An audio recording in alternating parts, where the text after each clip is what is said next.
Hi, everyone. My name is Margaret, but everyone calls me Maggie. I'm 62 years old and I live in a small town in Ohio. Today I want to share with you a story that happened to me recently. A story about family betrayal, manipulation, and ultimately, the sweetest revenge I never thought I'd have to execute against my own daughter. This house I'm sitting in right now?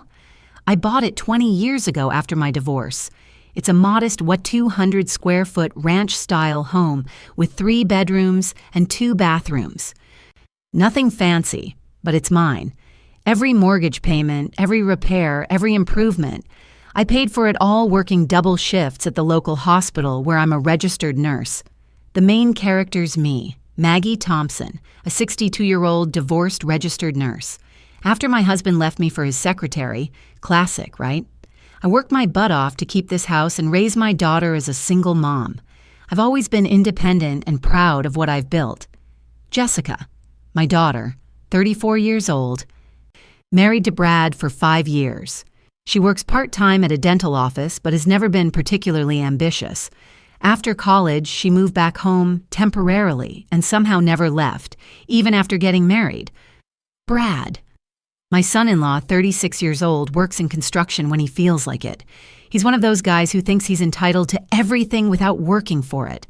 Has a drinking problem and a tendency to treat women like servants. Linda, Brad's mother, 58 years old, recently widowed. She's the type of mother-in-law who raised her son to believe he can do no wrong and that women exist to take care of men. Lives in a trailer park about an hour away and constantly complains about being lonely. Tyler, Brad's younger brother, 29 years old, a classic deadbeat. Unemployed for the past 2 years, claiming he's between opportunities. Spends most of his time playing video games and smoking weed. The beginning of our arrangement. In 2019, when Jessica and Brad were struggling financially, Brad had been laid off from his construction job, I agreed to let them move in temporarily. The plan was simple. They'd help with household expenses and save money to get their own place within a year. At first, things seemed to work out okay. They contributed $400 a month toward utilities and groceries, and I enjoyed having Jessica around. We'd watch our favorite TV shows together, and I helped her with meal planning and budgeting. But gradually, things started to change. Red flags begin to appear. About 6 months into the arrangement, Brad's attitude shifted dramatically. He started acting like he was the man of the house, leaving his beer cans everywhere, hogging the TV remote, and bringing his construction buddies over without asking permission. When I asked him to clean up after himself, his response was, "Come on, Maggie, we're all family here. Don't be so uptight." The family comment really bothered me, especially since he never called me Mom or showed me any real respect. It was just an excuse to do whatever he wanted. Then there was the issue of house rules. I've always been particular about certain things. No smoking inside, no shoes on the carpet, quiet hours after 10 p.m. because I work early shifts. Brad completely ignored these rules and got defensive when I brought them up. "This is our home too now," he'd say. "You can't expect us to live like we're in a hotel." Jessica, unfortunately, always took Brad's side. When I tried to talk to her privately about his behavior, she'd say things like, "Mom, you need to be more flexible. We're adults, not children." The escalation things got worse when Linda, Brad's mother, started visiting. Her first visit was for a weekend, which was fine. But then she started coming every other weekend, then every weekend treating my house like her personal vacation rental. Linda would rearrange my kitchen, criticize my cooking, and make comments about how I needed a man around the house to fix things properly. She'd also bring her yappy little chihuahua, which wasn't house-trained and left surprises on my carpet. "Now, Maggie," Linda said during one particularly infuriating visit, "you can't expect to keep Brad and Jessica all to yourself. Family needs to stick together, especially after my Harold passed." When I pointed out that this was my house and I hadn't agreed to regular visits from her dog, she actually laughed and said, "Oh, honey, you'll get used to it. We're all family now." The breaking point. The real breaking point came in March 2022. I had been working extra shifts during a particularly busy time at the hospital, pulling 12-hour days for 2 weeks straight. I was exhausted and looking forward to a quiet weekend at home.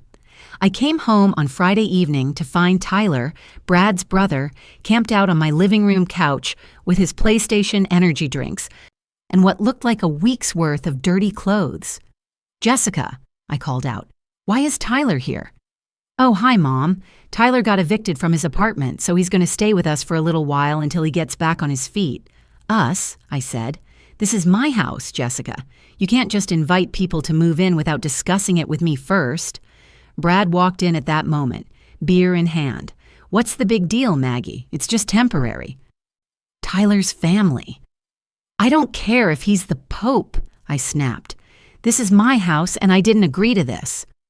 "Look," Brad said, getting that aggressive tone he uses when he's been drinking. "We pay rent here, too. We should have a say in who visits." "You pay $400 a month. My mortgage is $200, plus utilities, insurance, taxes, and maintenance.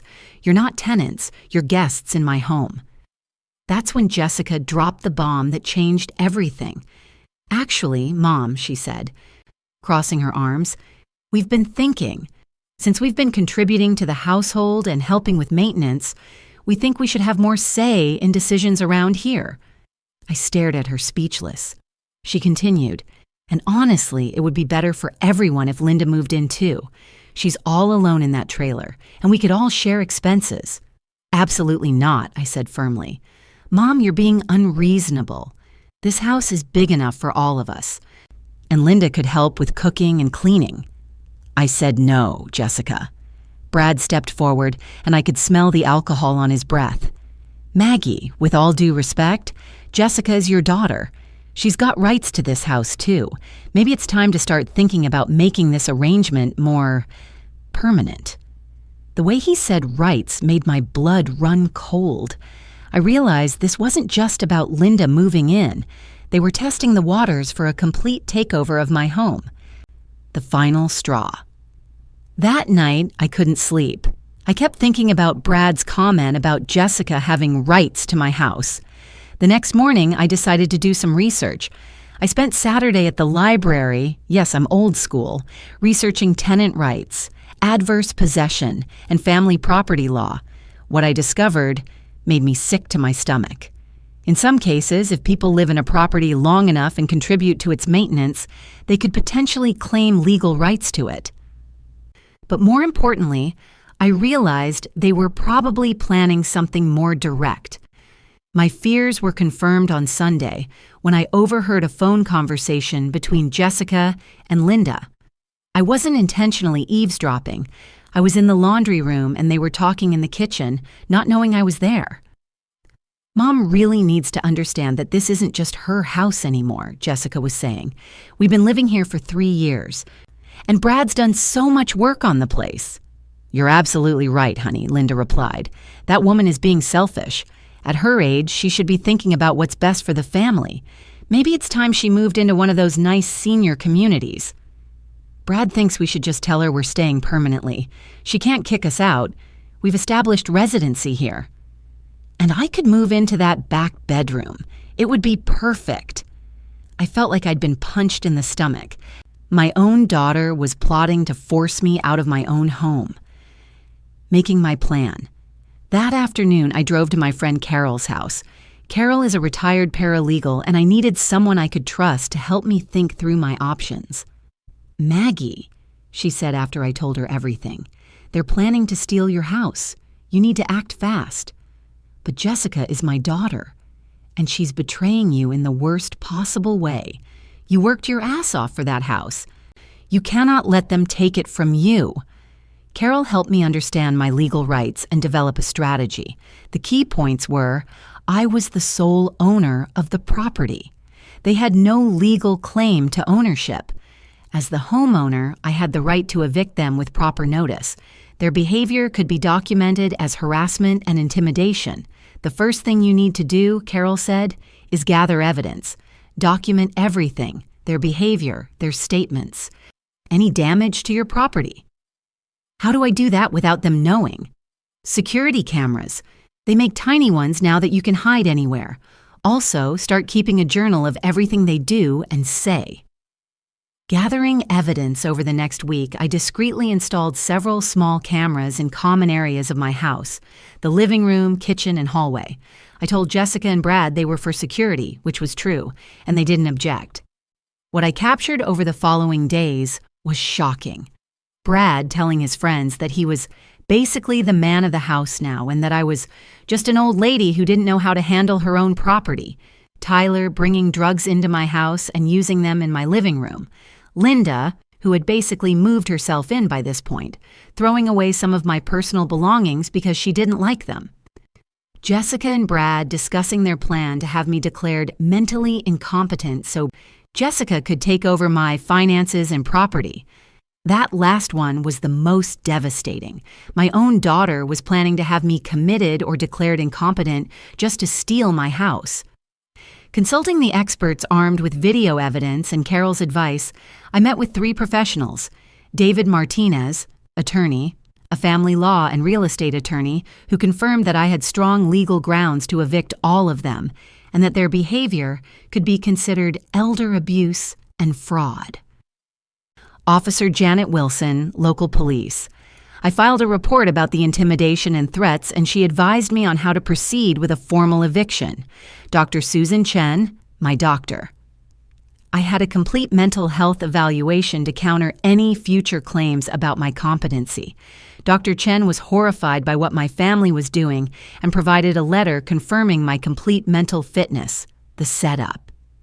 I decided to give them exactly what they thought they wanted, complete control of my house.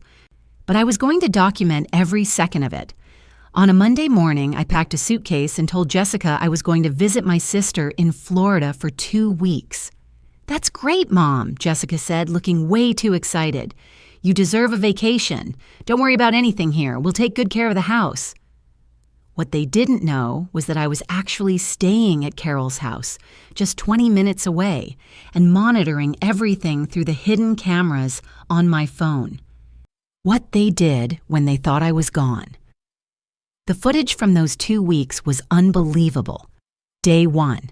Within hours of my departure, Linda officially moved all her stuff into my bedroom, claiming it was the master suite she deserved. Day 2. They threw a huge party, inviting dozens of people over, drinking heavily and causing damage to my furniture and walls. Brad was telling everyone that this was his house now, and that his old bag mother-in-law finally got the hint and moved out. Day 3-4. Tyler's drug dealer friends started coming over regularly. I have footage of actual drug transactions happening in my living room. Day 5. Linda started selling some of my belongings on Facebook Marketplace, including my grandmother's china set and some jewelry. Day 7. Jessica and Brad met with a sketchy-looking guy who turned out to be a fraudulent notary. They were trying to forge documents to transfer ownership of the house to Jessica, claiming I had given it to her as a gift. Day 10. They changed the locks on my house. Day 14. The final insult. They had already started advertising my house for sale online, claiming Jessica had inherited it. The reckoning. On the morning I was supposed to return from my trip, I arrived not alone, but with Attorney Martinez, Officer Wilson, and 2 other police officers, a locksmith, a video crew I had hired to document everything Carol as a witness. When we pulled up to the house, I could see they had put up new curtains, ugly ones, and there was trash all over my front yard from another party. I knocked on the door of my own house, and Brad answered. "Maggie, I thought you weren't coming back until this evening." He looked nervous seeing all the people behind me. "I need everyone to come outside immediately," Officer Wilson said, stepping forward. "We have some legal matters to discuss." Jessica, Linda, and Tyler all came out, looking confused and worried. Attorney Martinez stepped forward with a folder of documents. "I'm David Martinez, representing Margaret Thompson, the legal owner of this property. We're here to serve you with formal eviction notices and to address several criminal matters." "Criminal matters?" Jessica squeaked. Yes, Officer Wilson said. We have evidence of fraud, drug trafficking, theft, and elder abuse. Everyone needs to step away from the house while we execute this search warrant. The look on their faces was priceless. Tyler immediately started panicking about the drugs in the house. Linda kept insisting she had rights as a tenant. Brad tried to get aggressive until he saw the backup officers. But Jessica's reaction hurt the most.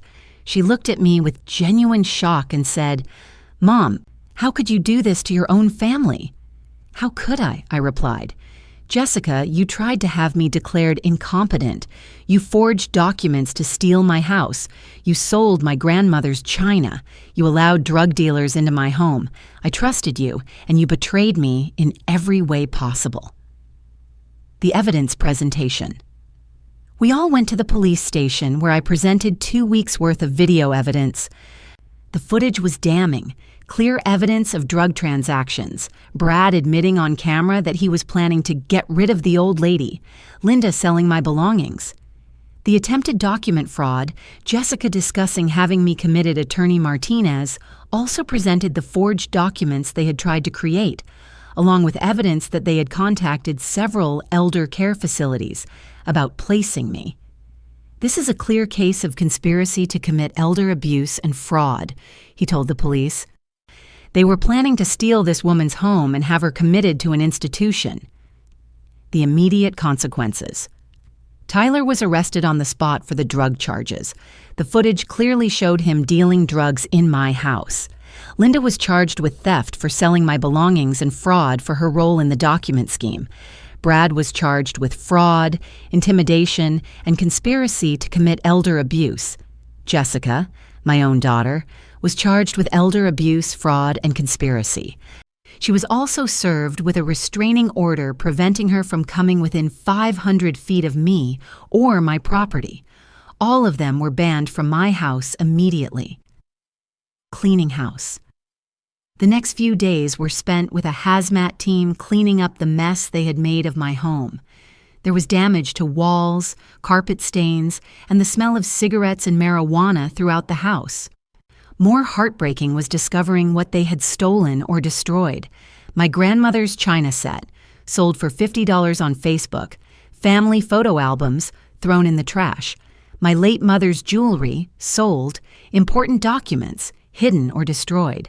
Various household items replaced with cheap knockoffs. The total damage was estimated at over $15,000, which became part of the criminal case against them. The legal proceedings. The court cases took several months, but the video evidence made everything straightforward. Tyler pled guilty to drug charges and was sentenced to 18 months in prison. Linda pled guilty to theft and fraud, receiving probation and an order to pay restitution for the items she sold. Brad fought the charges initially, but eventually accepted a plea deal when faced with the overwhelming evidence. He received 2 years of probation and was ordered to pay damages. Jessica's case was the most complicated because she was my daughter. Her attorney tried to argue that she was just looking out for my welfare, but the video evidence of her discussing having me committed and her role in the fraud scheme made that argument impossible. She eventually pled guilty to a reduced charge and received probation, but the damage to our relationship was irreparable. The aftermath. It's been a year since all this happened, and I'm still dealing with the emotional fallout. Jessica has tried to contact me several times, claiming she was manipulated by Brad and Linda. But the video evidence shows clearly that she was an active participant in planning to steal my house and have me committed. Some betrayals are unforgivable. Brad and Jessica got divorced 6 months after the criminal cases concluded. Apparently, the stress of being exposed as criminals put too much strain on their marriage. Jessica moved back to the trailer park with Linda, and Brad moved to another state. Tyler got out of prison last month and is now living in a halfway house. He actually wrote me a letter apologizing for everything, which was more accountability than I got from my own daughter. My new life today, I'm living peacefully in my house. My house. I've made some improvements with the restitution money I received, including a state-of-the-art security system and new locks on everything. I've also joined a support group for elder abuse survivors. and it's shocking how common these stories are. Adult children who feel entitled to their parents' property and will go to any lengths to get it. My neighbor, Mrs. Rodriguez, checks on me daily now, and I've become much closer to my real friends, the ones who supported me through this nightmare. Lessons learned. This experience taught me several important lessons. Trust your instincts. When people show you who they are, believe them. Document everything. Without video evidence, this could have been a he said, she said situation. Don't let family manipulate you. Being related to someone doesn't give them the right to abuse or steal from you. Know your legal rights. I almost lost my house because I didn't initially understand what they were trying to do. Have a support network. Carol and my other friends were essential in helping me navigate this crisis. The sweet revenge. The sweetest part of this revenge story isn't that they got arrested or had to pay fines. It's that I kept my house, my independence, and my dignity. I recently heard through the grapevine that Jessica is working at a fast food restaurant and living in a trailer with Linda, who apparently drives her crazy with constant criticism. Brad is living in a studio apartment and working odd jobs, still drinking too much. Tyler, surprisingly, seems to be doing the best.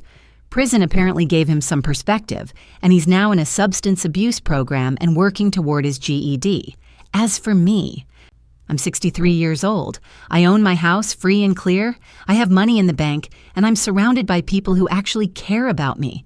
I travel when I want, redecorate how I like, and never have to worry about someone plotting to steal my home. Final thoughts. Some people have criticized me for having my own daughter arrested. They say family should forgive and forget that I was too harsh. But here's the thing. Jessica wasn't just disagreeing with me or making poor choices. She was actively plotting to steal my house and have me committed to an institution.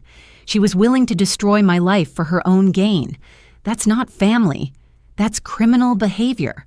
I worked too hard and sacrificed too much to let anyone, even my own daughter, take advantage of me. Sometimes the sweetest revenge is simply refusing to be a victim and standing up for yourself, no matter how difficult it might be. To anyone reading this who might be in a similar situation, document everything. Know your rights, and don't let anyone manipulate you with guilt about family. Real family doesn't try to steal from you or have you committed for their own gain. Your home, your rules. Never forget that.